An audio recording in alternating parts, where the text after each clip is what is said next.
everybody, welcome back to our channel. My name is Lindsay and I'm the Fantasy Fan. And I'm Danielle, your resident romantic, and we are friends till the book ends. And today we are going to be doing a winter recap where we discuss the good, the bad, and the ugly of what we have read in January, February, and the first part of March.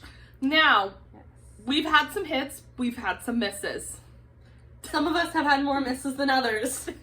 And some of us have had a lot of hits. I've had a couple really good ones. So we just kind of wanted to pick our, well, Danielle has her top 3 favorites. I have my top 5 favorites. And then she has her top 5 most hated. And I have my top 3 most hated. So we're switching a little bit there. Yeah. But we wanted to give you equal parts love and hate. So it works out. For me, I just really didn't have that great of a couple months. Most of mine were all in the 3-star, 3.5-star range. So slightly disappointing. Yeah, so we gotta get you some good reads. March is coming. Like red, white, and royal blue. Honey, I already put it on my March TBR. It's there. Yeah, read it. Okay, Lindsay, why don't you kick us off with your favorite book, I think? Yeah, I guess if I'm gonna kick anything off with my favorite, it's For Blood and Ash. What a surprise! By JLA. I know, Danielle was not shocked to see this book pop into my hand. She pulls it out of it and I was like, again? Okay, well, I actually got my physical copy back from my sister, who snatched it and also really liked it. So this book is following Poppy, who is a maiden, and she's going to ascend, and she's going to bring the rest of her people with her. I'm sorry, pause real quick. If you're drinking while watching our videos, take a shot every time that she has to give a synopsis for Blood and Ash in each of our videos. Continue. I'm so wasted. White girl wasted. And essentially you're following Poppy as she tries to figure out like what's up, because she doesn't know what ascending is. And you also follow her as she is kind of not the good girl, goody good two shoes that she's supposed to be, because she'd be sneaking out and doing all sorts of stuff, meeting boys and whatnot. And you also follow her as we get introduced to her new guard, whose name is Hawk, who I have decided is my new book boyfriend. He watches her like a hawk.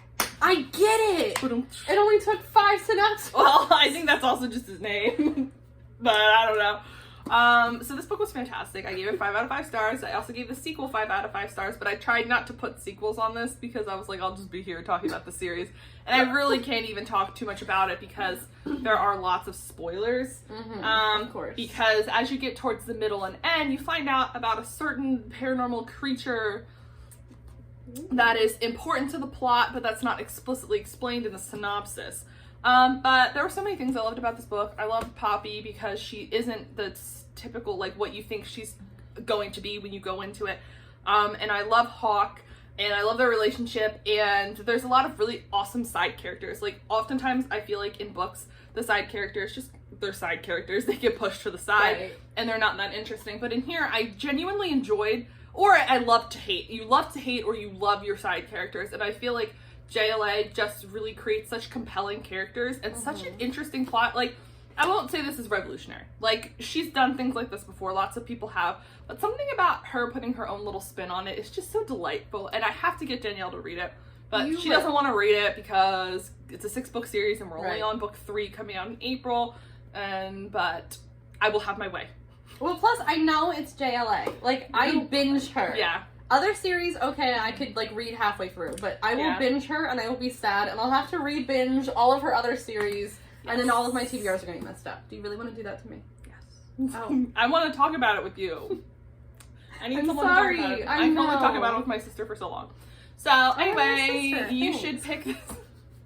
You should pick this up if you haven't read it, and if you keep seeing it and keep seeing me talk about it, why haven't you read it? 5 out of 5 on my list. I have 2 of them. The first one is Confess by Colleen Hoover.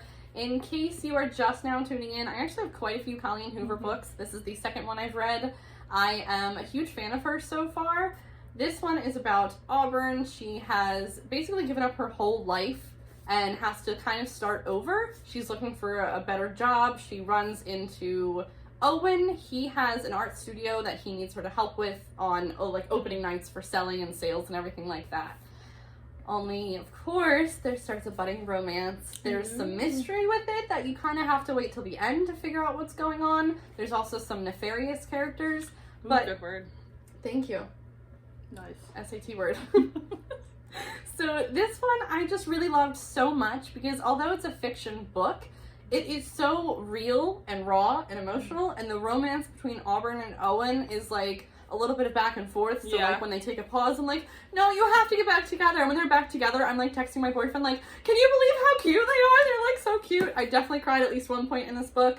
I also liked it because the first book I read by her was Maybe Someday. And if you've read that, you know that each chapter was associated with a song, and then Colleen Hoover actually paired with a singer-songwriter to create the real playlist. You can listen to it. So this one, because Owen is an artist, there's actually a couple of art renditions that she paired up with an artist to do. That's neat. So I thought that was really cool. It was a great aspect to it. She always brings a little bit more to life than a typical fiction book. So I really love this 5 out of 5. Okay, so the next book that I want to chat about that was a 5 out of 5 for me was Beartown by Frederick Bachman. And this really solidified the fact that I think I really enjoy Frederick Bachman's writing, because I am not someone who really enjoys like a slice of life kind of contemporary fiction. Like, I like some things, but mostly I find it kind of boring. But Frederick Bachman is so good at writing. He's very good at his job. So essentially we're following this small town called Beartown, set in, I think it's in like Sweden or Norway, one of those Scandinavian countries. And their entire town's like livelihood is based around this junior hockey team who has been garbage for the past couple years, but they finally have this star player on their team who is set to take them to like the finals. And if they win, they have a chance of winning the sponsorship where a new hockey academy is going to be built in their town. Ooh. And essentially kind of rise it from the ruins. Nice. And you're following a huge cast of characters. Probably like you get like 10 or 11 different perspectives. Wow. Yeah, you get perspectives of the hockey coaches, the hockey players, the daughters, the sons. Now, do you mean like neighbors? Like chapters written in those perspectives? It's all third person, but yeah. So you get like, and sometimes in the chapters, like each paragraph is different. So this is from, I'm not doing a good job, I'm showing Danielle, not you.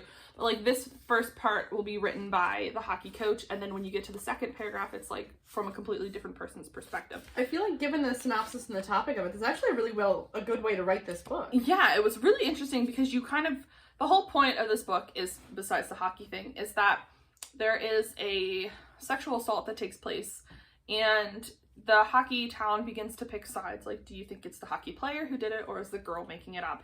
And it just lends itself, like you're right, the style of writing lends itself to a very interesting way of being able to see the thought process of like everybody. And sometimes you'll get like a one-off where you're hear about from like some neighbor dude that you never hear from again, but it provides an important piece of commentary.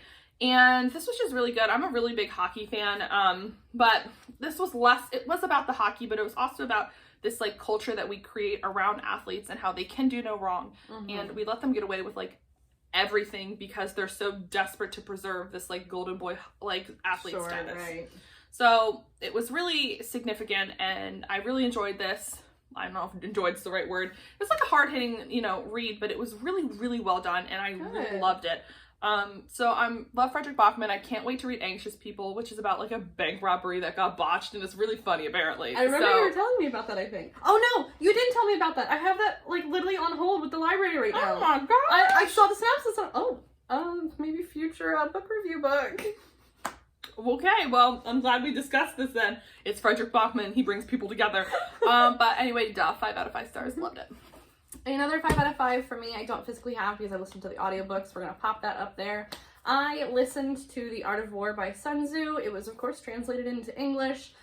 The book itself, I thoroughly enjoyed. I gave it a 5 out of 5 because I thought that it was so simple, yet it was almost too simple in that it was even complex somehow. Yeah. Like, does that make sense? Like, I feel like a lot of people would maybe glance over it and be like, oh, I know that. But then, like, once you start to think about it and what Sun Tzu is talking about, you're like, that makes so much more sense, and it's more in-depth than you think it's going to be. I'm going into my thoughts about it. So, if you don't know what The Art of War is, basically it's, I believe, an important piece of literature to a lot of culture. It is basically kind of the start of war planning, strategy, like, physical, mental, psychological. It was this kind of, I would say, revolutionary piece for its time, and even now, Definitely. kind of. And so he breaks it down into strategy. It breaks it down into the different people that you have, whether it's your fighters, your coaches, your generals, where you are in the field. I thought that it was really oddly thorough. Like, I guess I thought it would be kind of above my head because I'm more of the peaceful type. Yeah. I'm all for, you know, no violence.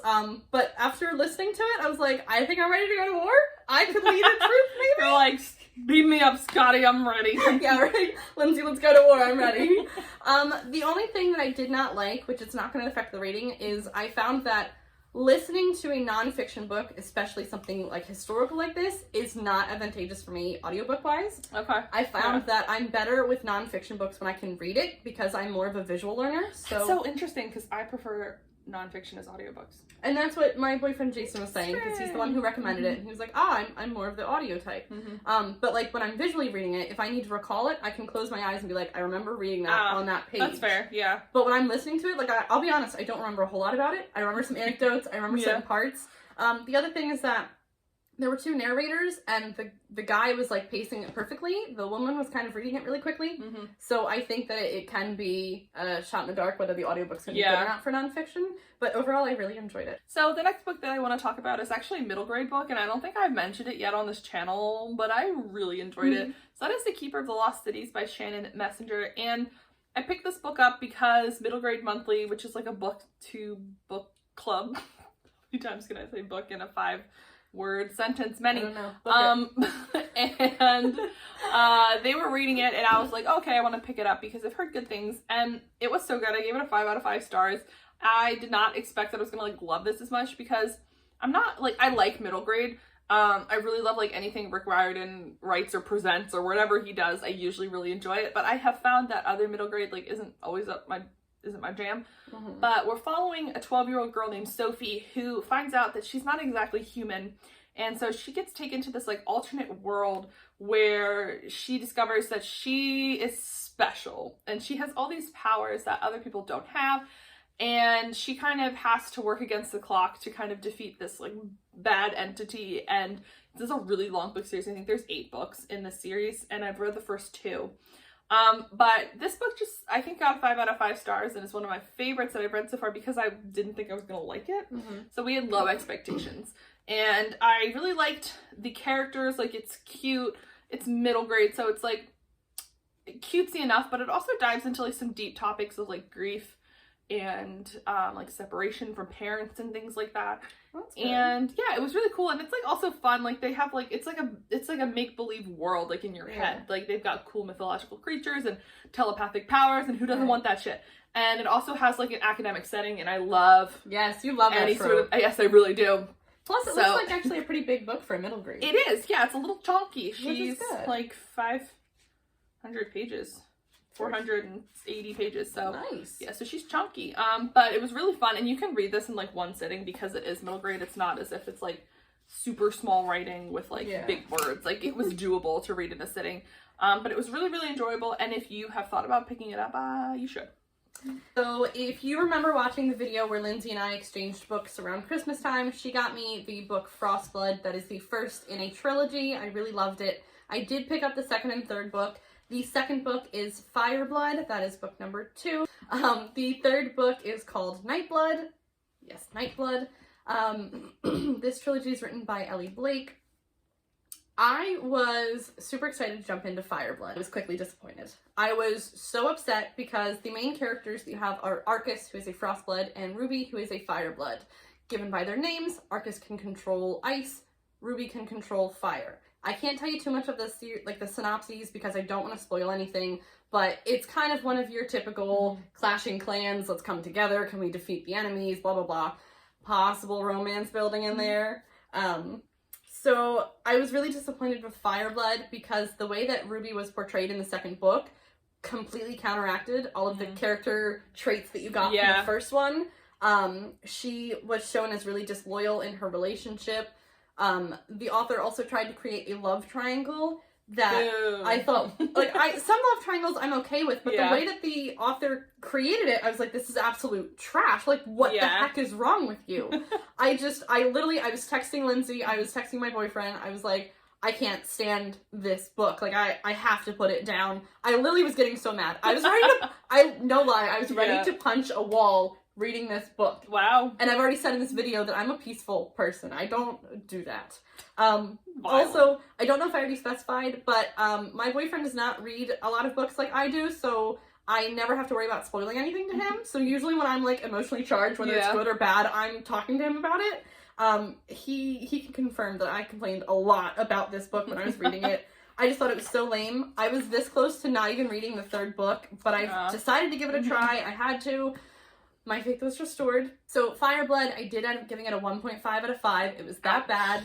I decided to finally read Nightblood, book number 3. My faith was restored. I gave that one a 4.5 out of 5. Okay. Ruby still had a couple of character traits that didn't coincide with the first one, but then also didn't coincide with the second one. But it was really written well. There were some predictable parts and some unpredictable parts, which is one of the things I didn't like about Fireblood, was that it was very predictable. Yeah. So I was really happy with how it ended.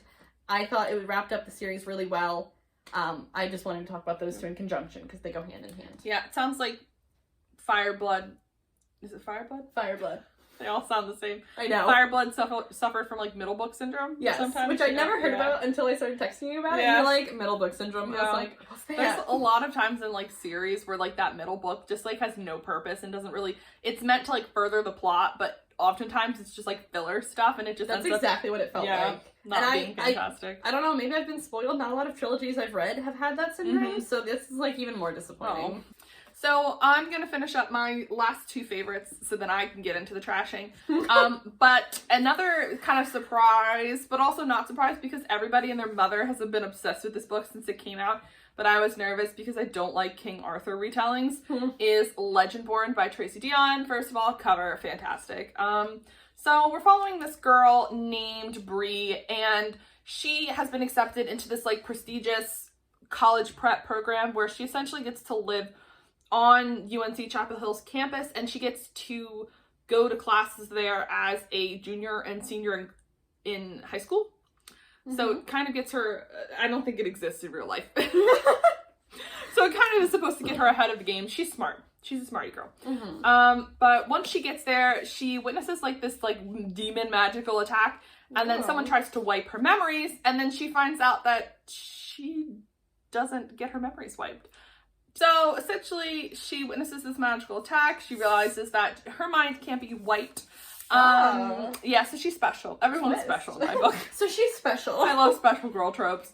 But so she embarks on also kind of a discovery quest thing because her mom went to UNC Chapel Hill and she recently passed away in an accident, or as Bree thinks, perhaps not an accident. So she enlists the help, or when I say enlist, she forces her peer mentor to help her, who's a boy, to infiltrate the secret society that actually happens to be descendants of King Arthur and his court. And there's magic, and there's love, and there's politics, and there's a love triangle that I'm a fan of. Because usually I hate love triangles. They could go die. I like love triangles. I'm not a huge love triangle fan. But this one's done really well because it's kind of a slow burn love triangle. Okay. So you see her get with one guy, and then you hate the other dude, but then you find out that the other dude has layers, like an onion. And anyway, this was just so good because the first half was like real setup-y, like the author was like setting up for some like shit to go down. And so I was kind of like, I don't get the hype, like this is kind of boring. And then I read the second half in like one day and I was like hyperventilating by the time I was done. Like I was like, my heart was palpating. It was beating real fast. This book was so good. I loved every minute of it. And then the last book that I wanted to recommend to you guys was a 4.5 out of 5. So it wasn't a full 5 stars, but it was such a surprise also that I was like, I have to throw it in there. And that is Rage of Dragons by Evan Winters. I do not own a physical copy, but I plan to get one because the series is not yet complete. And I will need to refresh myself on the first 2 books before I move on. But essentially we're following this boy named Tao who is part of the lower classes in society. And him and his father are essentially training warriors of a higher caste. When something happens, his father dies, and he vows to get revenge on the man that killed him. And in order to do that, he needs to like join this like special military operation. This is all set also in like fantasy Africa, which was so cool and different, and I've never read anything like this book. And So he joins this like elite military task force that's going to be fighting because he thinks it's going to allow him to get closer to this like this nobleman that he wants to die. Okay. So that's like the basic premise, but like I don't care about war. Like I don't like war books. I'm not about like it's fine in books, but like this book was like almost all battle scenes in war, and I was so into it. Really? This author writes these scenes like none other. I was engrossed. Like there's a little bit of romance, there's a lot of friendship building, there's like a whole combat training montage thing that I really loved because I love that too. I like academic settings and I like a training combat kind of thing going on. It just was done so well and it was so cool. And like the magic that they use is like so different than anything I've ever read before. And I really liked the author's note at like the end of the book where he was like, I've been reading fantasy books forever and I had a kid, you know, and I realized that my son won't be reading books that have characters that look like him. The author's black. And I was like, that's such a good like sentiment. Like do you know what I mean? That's so pure. Yeah, it is. And so he was like, I'm gonna write something that like my kid's gonna be proud of and he's gonna see himself reflected in the characters. And it was just so well done. I did take a half point off because at some points it did feel like there was a lack of plot and people were just like fighting to fight. Okay. And I thought that the ending was kind of like it happened really fast, but I did read the second book. It was a 4-star. So the series as a whole has been a pleasant surprise for me. And it was just really cool. And it's got dragons. So can you go wrong with that? You should read it. All right, starting on the hate trail for me. Well, technically I started with Fireblood, but continuing on the hate trail with me, The Wedding Date by Jasmine Guillory. This started out so well. The concept is that you have Alexa and Drew. They randomly meet in the elevator. She's all dressed up because she's going to go celebrate with her sister because some great thing happened at work. He's in I think, kind of professional attire because he's like going to rehearsal dinner. And they get stuck in an elevator for a couple minutes, which I mean, hello, what a great start. Like that's a good choice. But it really went downhill from there. I gave it a 2.5 out of 5.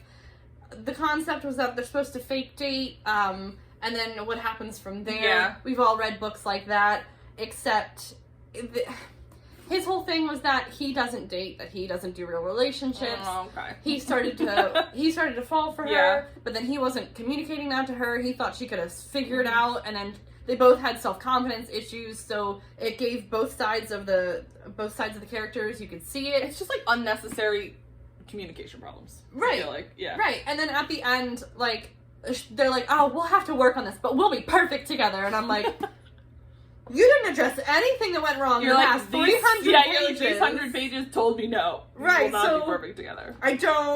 So that just, I don't know. To me, that didn't properly reflect how you communicate in a relationship. And I get it's fiction, but you lost me. 2.5 out of 5. So I'm going to ease myself into my hateds.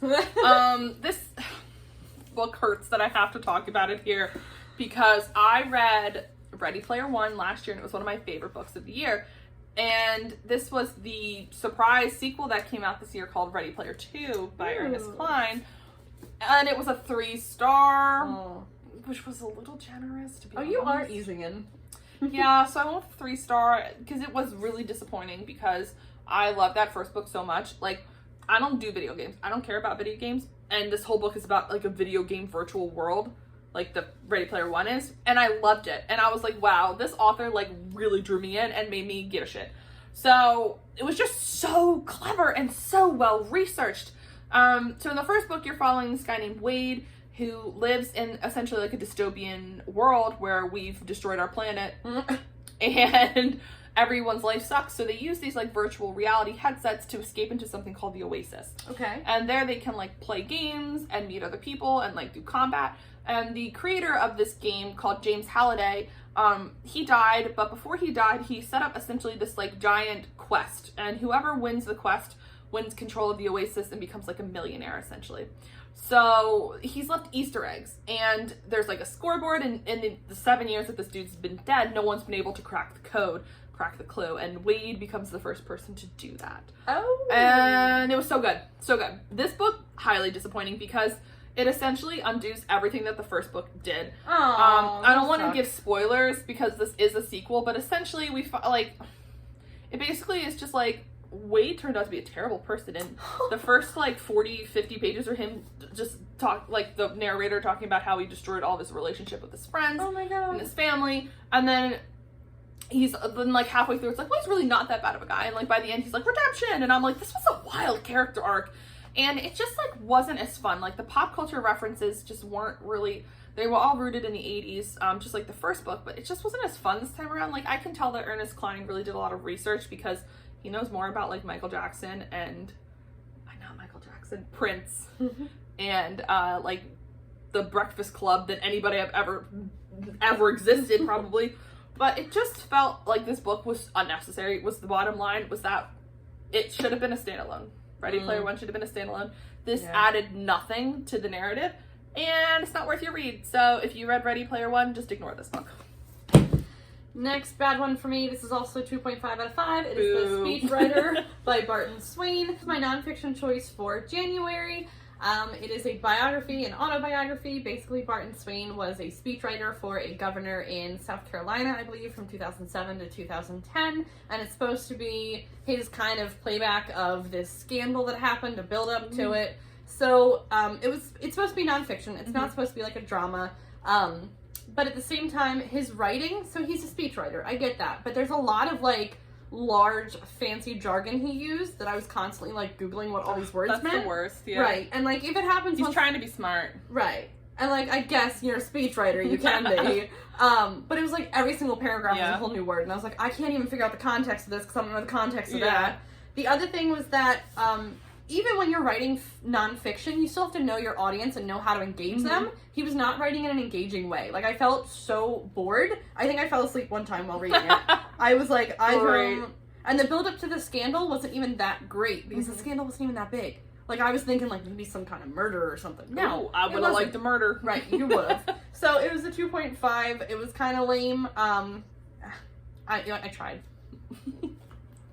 So my next trashy book that I want to talk about, I won't spend too much time on because we had a whole video dedicated to reading books that we had previously DNF'd and then forced ourselves to give another shot. Go watch Wine Wednesday video. Yes. And the book that I chose for that video was Girls of Paper and Fire by Natasha Young. Clearly I don't own a copy because I hated it, but we're following this girl who lives in a society where everything is broken up by castes. And the moon caste is like a full demon, steel caste is like half human, half demon, and humans are the paper caste because they're the worst. And the demons rule over everything, and there's this demon king, and every year he picks, I think, 9 girls to be his, essentially, sex slaves. And this girl, her name is Lee, I think. This is how much I didn't care about this book. She gets chosen to be one of his paper girls. And this book just, like, really rubbed me the wrong way, literally. It was disgusting, kind of, like, there was just so much, like, trauma and, like, sexual assault that these poor girls had to go through, and it just didn't feel, like, right reading it. I know a lot of people really like this book, but I just don't understand the hype, and, like, it's also, like, queer, which I thought was really interesting because 2 of the paper girls fall in love, and I liked that aspect of it, but I just felt like a lot of the other stuff was just kind of, like, icky, and I couldn't finish it fast enough, and I will not be picking up the sequel. You're welcome for making you torture yourself. Yes, thanks. That was Danielle's video idea. That was me. Another one that I'm not really sure how to rate it. I've been back and forth with a 2.5 or a 3. Like, 3 is generous, 2.5 is a little too low. I'm gonna give it a 2.75, which I know is like you're not supposed to do, but she went into the quarters there. Whatever. I don't have it. I read it as an ebook, so we're gonna pop it up there. I read In a Holidays by Christina Lauren. This was one of my March TBRs, so I jumped right into it. I love that you read Christmas books in March. Just saying. Well, that's the thing. I didn't even get a good Christmas vibe from it.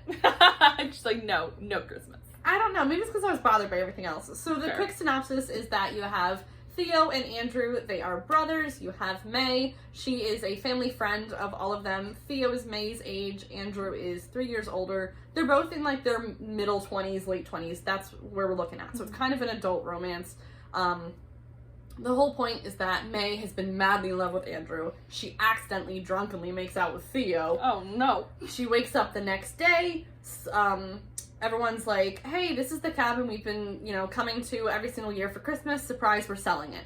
So there's like a lot on her mind. She made out with the wrong guy. She's never going to come to this cabin again. Her family is driving home to the airport, and she's going, gosh, I just don't know what to do. Universe, show me a sign. Boom, car accident, Groundhog Day. She wakes up the next day, all over again. Oh, my bad, it's not the next day. She wakes up at the start of the 6-day vacation that they have around the holidays.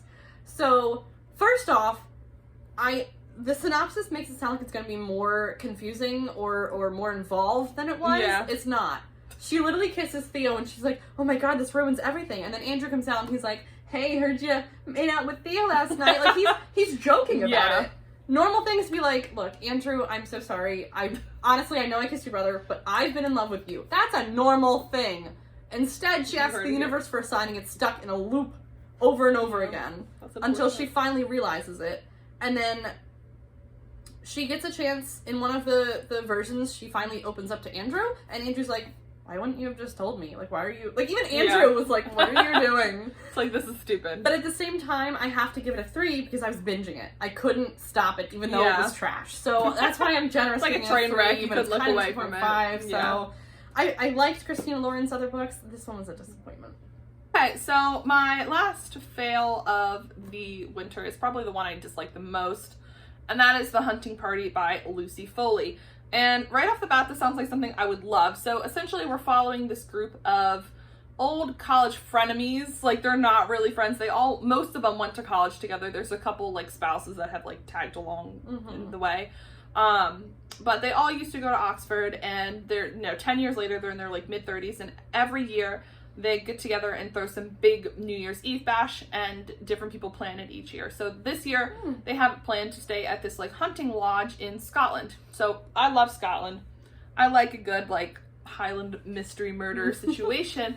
But the problem with this book, well, there were many, was that I hated every single character, and I wish they had all been murdered. So... Oh, Lord. Essentially, I didn't really finish the plot of that. This book makes me mad. She just immediately murdered everyone, and that's all you need to know. We have 2 timelines. So we're following the timeline of this, like, frenemy group that is terrible once they get there, and we're also following the current day timeline where they found a body. And you're trying to, like, go back and forth, and the narration does a really good job of just describing the body as, like, oh, the guest has been found deceased. Sure. You don't know if it's a boy, if it's a girl, you don't know who they are. So you're trying to figure out the whole time, like, who's been murdered and by who and why. And you don't usually like dual timelines, though. No, but this one was done well. Like, I felt like there was enough differentiation to where I wasn't confused. Because I don't like dual timelines because my brain is small and I get confused. I did listen to this on an audiobook, and I did think that the audiobook, it was a full cast of characters, so everyone had a different narrator for their perspective, which was done really well, and they did, like, Scottish burrs, and I was like, this is cool. But like I said, I just really, like, hated the entire book. And the plot twist relies on, like, mental illness as being, like, the triggering, like, factor. Like, minor spoilers here, by the way. Minor, but, like, essentially the person that murders the other person has, like, an issue, like a mental problem, like a mental disorder. And they use that as a plot point. And that just kind of always irks me when that happens, because I'm like, it's like, people live with this condition and they don't murder people all the time. So it's kind of just, like, rude to include it. I don't know. It just was stupid. This book was just so unnecessary. Like, I was in it in the beginning, I was like, this is good. And then I got, like, a third through and I was like, fucking hate all these characters. Burn in hell. I hate Miranda. She's the worst. That was like a 2 out of 5 stars. That was pretty bad. Alright, last one for me. I DNF'd. I don't know how everyone's rating scale is for DNF, but in my mind, if I DNF'd you, you're automatically a 0. A 0 out of 5? You're like bottom on the totem pole. Yeah. You're a gnome. That's an inside joke. If you haven't seen our Blueberries video, go watch it. So this was The History of Love by Nicole Krauss. I had really looked forward to it. I got it for my 18th birthday a couple years ago. Damn, girl, you've been holding on to some books. Yeah. Yeah. So, I originally read the synopsis, like, years ago. I was like, this sounds so cute. It's supposed to be, like, this dual timeline kind of thing where a guy writes a love letter or a book for a girl that he loves, and they never end up together. because of, like, there's also some war going on. I think it's during the time of the Holocaust, and he was Jewish. So there's that kind of going on, and then there's a child, a 14-year-old, a 15-year-old, who is of the same name as the beloved woman in the letter, somehow gets the letter. The synopsis was confusing, but I figured the book would even it out. Yeah. It didn't. So not only was the book confusing, it was boring. I fell asleep 3 times reading this, and I didn't even get 30% of the way through. The writing was dense. Like, I don't know. That's a lot of words on pages with, like, no break. Right. Like, it was just constant like that. And it would be, like, long chapters. And when you're writing like this in long chapters, I can't stand it. Also, each chapter was a different perspective, and you start out with this old man perspective, which was very brute. Like, it talks about how when you are old, you can't handle your bowels well. And, like, it's talking about that. And, sexy. Right. And, like, I'm not against that, but, like, that's not... I'm not against it. I'm not for it, but I'm not against it. But that's not what I thought I was getting with this book. And then I thought it would get better after his chapter, and it didn't. I don't know. First of all, I don't think that's a chapter you start a book with. Reel the character in a little bit. With a bang. I don't know. 3rd page in, he talks about messing himself. So that's just really not what I thought I was getting with this book. It was so boring. And I wanted something romantic, and this I was wanted not. to die. I DNF'd it. I couldn't handle it. The history of this book is 0. There's no history for it. That's it. I think I'm good. Are you good? Yeah, I think we're done. Okay. But thank you for joining us for our winter recap. Let us know what books you read, what books you love, what books you freaking hated, because we had both, clearly. We had a lot. But so far for me, March is off to a good start. Okay. But a little, you'll have to watch the next couple of videos. I'm in a reading to find slump, out. so things are not good on my end, but it's fine. Oh, I'm It's so fine. sorry. It's okay. Bye. Bye. Thanks for watching our video. We'll see you next time, Oh, guys. why am I Bye. leaving? Okay, bye.